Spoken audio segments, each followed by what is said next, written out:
Hello, I have been thinking about a particularly interesting aspect of human behavior, what I call as the validation question.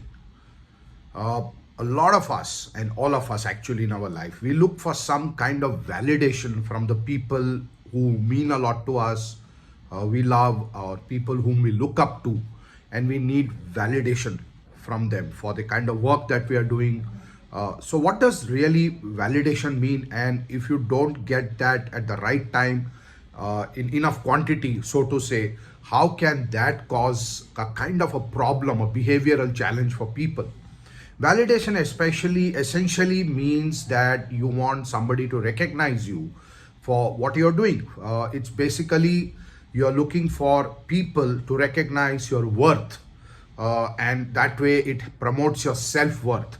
They are able to see the kind of work that you're doing, and they're able to recognize the good aspects of it. And if required, they're able to give you some kind of constructive feedback. It's basically wanting to be noticed, in a sense. And when people don't get it from the right quarters, and maybe it is like a pattern, it's not happened for a long time, maybe it starts probably affecting the way we behave, the kind of choices that we make, and somewhere it starts playing subconsciously, unconsciously in our mind.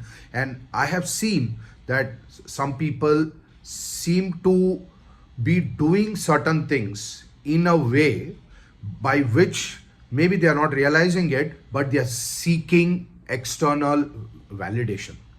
Uh, so we all need that, as I said, we all need that external validation. But the most important thing is to understand two things. One is human politics and human ignorance, the second aspect. Both contribute to sometimes people not getting the validation that they deserve. So it's always important to be having lot more of self-awareness, to know yourself in a better way. That itself is an adventure, it's a journey in itself. One way to know yourself better is by taking feedback from others and how others perceive you. But the other way to do it, which is a little bit more secure way of doing also, because then you can self-validate. It's not easy because you are emotional towards your own self and not always very objective. But promote self-awareness, keep patting your back from time to time, validate yourself, and be aware of your weaknesses and see how best you can work around that. So the best way to kind of not fall into the validation challenge is to promote greater levels of self-awareness and to know yourself better through your own eyes.